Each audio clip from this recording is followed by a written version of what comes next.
are looking at example number 1, which tells us George has a boat that can move 15 kilometers per hour in still water. So if there's no current in the water, it goes 15 kilometers per hour. He rides 140 kilometers downstream, and the same amount of time he goes 35 kilometers upstream. And wants to know what's the speed of the river. Okay. Given what chapter we're in, what do you expect to see show up in these equations? This is going to be fractions. You know these are going to set up with fractions, all right? In this case, you'll notice we're talking about 15 kilometers per hour. 15 kilometers per hour is a what? A speed, a rate. It's a rate. 35 kilometers is a distance. And it's wanting you to know, it tells you they do it the same amount of time. Do we know a formula that relates distance, rate, and time? DRT, but how does it actually go? Yes. You should know this by now. Distance equals rate times time, or you can common sense it. I don't know that. Yes, you do. Eric, if you're driving 30 miles an hour for 2 hours, how far will you go?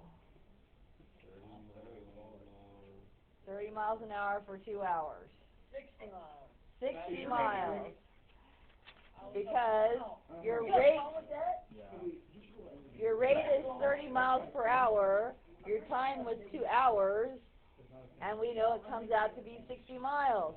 Golly gee, guys, look at the units canceling. Hours cancel, miles equals miles. Okay, so if you don't know distance equals rate times time, or you can't logically figure that one out, that's a little scary. Okay, in our case, we aren't going to want this version of it. We need to rearrange it algebraically to what they want us to find. Obviously, we're going to be doing something with a fraction in it, huh? So, in this problem, they told you that when he goes upstream versus when he goes downstream, he does it in the same amount of time. So, therefore, don't we know the times for those two events are equal? The river's got a current, so he can go faster one way than he goes the other way when he's going with the current or against the current. Okay, so yeah, that's what I'm saying, because he went much farther going downstream. Okay, so yeah, it's slower going upstream, but they told you it takes the same amount of time, so you're going to always set these up for time. If I do the algebra on this formula, what will time equal? Yeah, time equals distance over rate. So that's the version you're going to be doing to work these problems, and that's where our fraction action is going to come from. Now, I teach this setting it up in boxes. You don't have to do it in boxes, but I tend to think people seem to find it better if we do it in boxes, so we'll do it in boxes. You seem to organize better. Not these. Oh my goodness. Oh my No. goodness. I don't want it. No.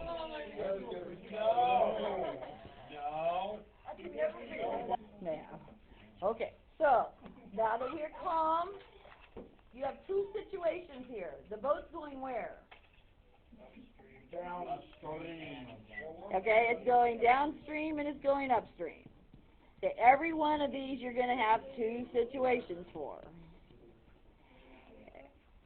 The big question is, what don't we know? What does it want us to find? Because we need a variable here. What is the question saying to find? Speed of the river. It wants to know the speed of the river. So you want to use X, you want to use S, you want to use R for rate. What do you want to use? Speed. S looks like 5, so I don't like S's. X? Okay, X. All right, X is the speed of the river. That's always important. You need to ask yourself, what is it they want me to find? That's always, and lots of people will not stop and do that step. Okay, so now, just start filling in the boxes with anything you can tell me. Okay, downstream's distance was what? 140 kilometers when it went downstream. Upstream it went 35 kilometers. Okay. We don't have the rate. Okay, hold on. Okay, yeah. Rate, they told us, what about the boat? It's 15 kilometers per hour in still water. Okay, if it goes downstream, is it going to go faster or slower? Faster. By how much? 2. Nobody knows X. X. It's going faster by X, isn't it? Okay, so is it 15 times X? 15 plus X? Okay, and does it matter whether you do 15 plus X or X plus 15? Well, since you're adding, it doesn't. But in the moment when we go upstream and we have to be slowed down by the river, it makes a huge difference.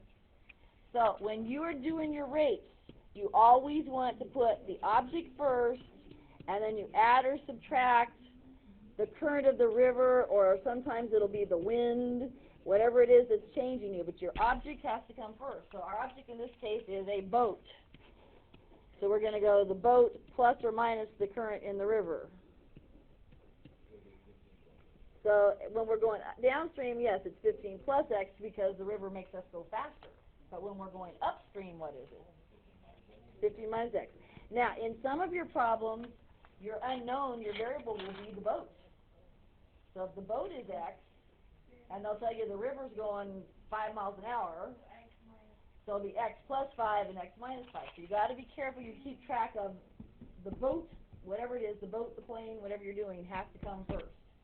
Then you add on the current, the wind, whatever's happening to it.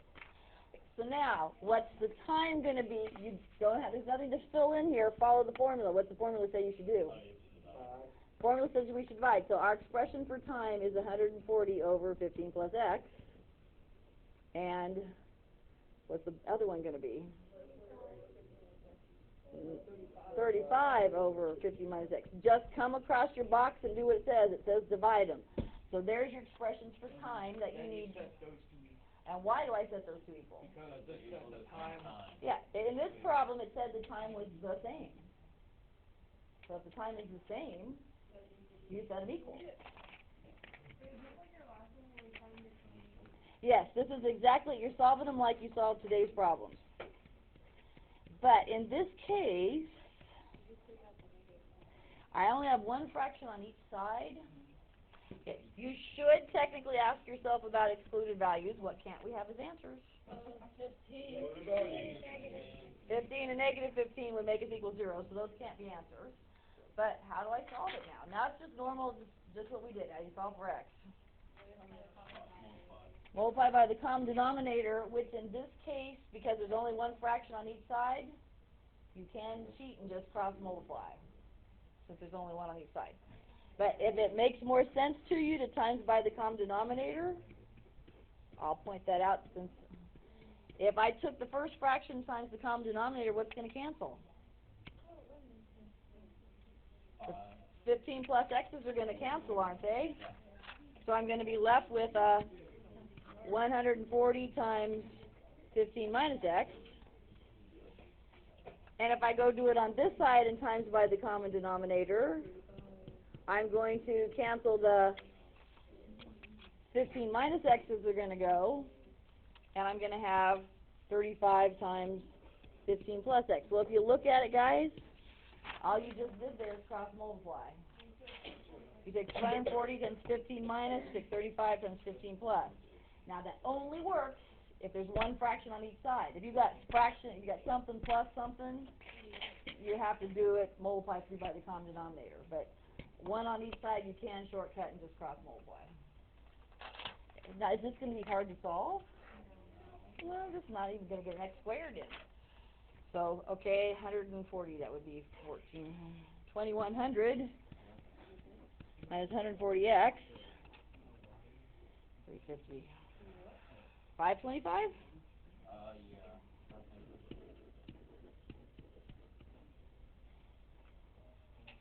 Yeah, that should be right.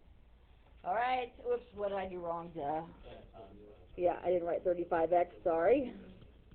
We got to distribute that. Which side do you want to put your X's on, since we're just solving for an X to the first power? Right. So if I add it to the right side, that'll turn out to be 175 X's, won't it? And if I subtract 525, Yes, it is 1,575. So then, last but not least, if I divide by 175, 9? You want me to check? Yeah. Yeah, this is a lot more difficult than I thought it was gonna be. 15. Yeah, 9. 9? That's what I thought. Okay. And then you also have to do So 9 what? What did we just do? 9 miles per hour. 9 what? This was, X was the speed of the river. How were we measuring speed in this problem? Kilometers per hour. We were in kilometers per hour. So the river is moving at 9 kilometers per hour. You didn't die from it. I might have. That's about average. Okay, I want to put a couple twists on it for you. Well, I just want to show you the different ways this can get set up. Assuming we are using the same problem. Actually, let me just go back and copy that over here. Let me just copy that.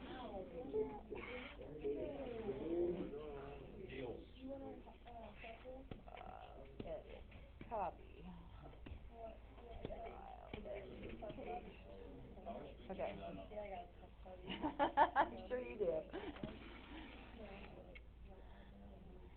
Okay. You still hopefully are on the same sheet of paper. Okay. Oops. Something was a little funky there, but okay.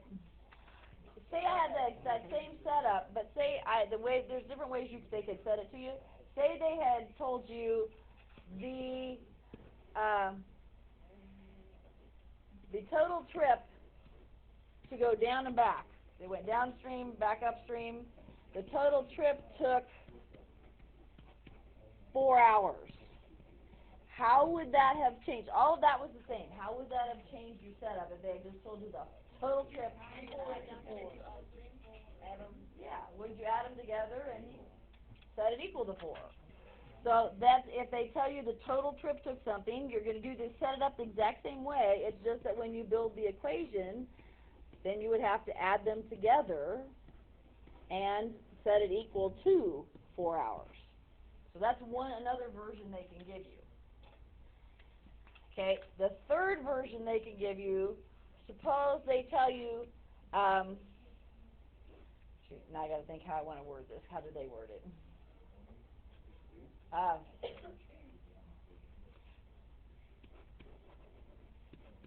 The time to go upstream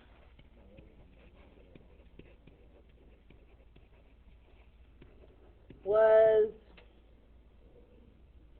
3/4 of an hour more than the time to go downstream.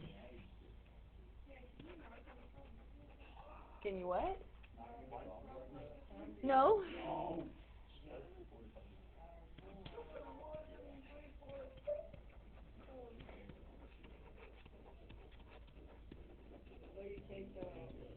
Okay, now this is the one. There are 3 different ways you can set it up, and they're all correct.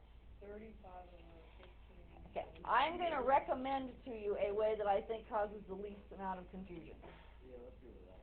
Okay, because I always have trouble with people go, well, one was 3/4 of an hour more than the other, so they want to add 3/4 to one of them, but we have a devil of a time figuring out which one plus 3/4 equals the other one. Okay, my recommendation to you, whenever they do one like this, isn't the difference in their 2 times 3/4? I see people make a lot less mistakes if they go, oh, the difference in the time is 3/4 of an hour. Okay, assume that the upstream one took longer than the downstream one in this case.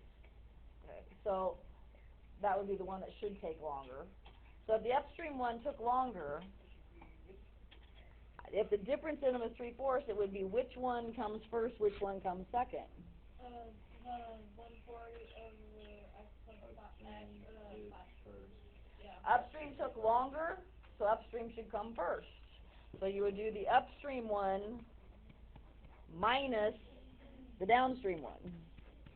Okay, I see that way as the way people make the least amount of mistakes with this.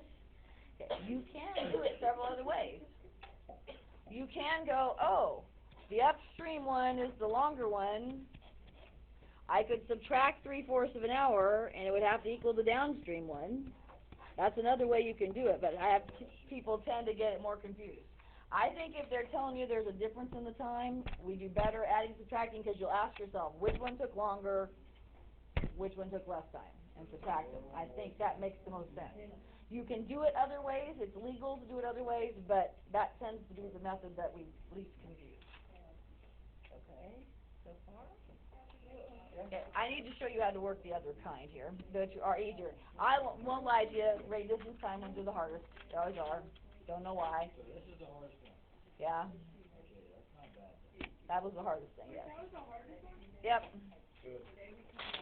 That's 0 from Okay, the other one I want to do, let's see, let me read here. Charlene. Number 3. Work together. Let's do 3. Yeah. Okay. Charlene and Robert are washing cars for a fundraiser. I should have stopped this. Hold on a second.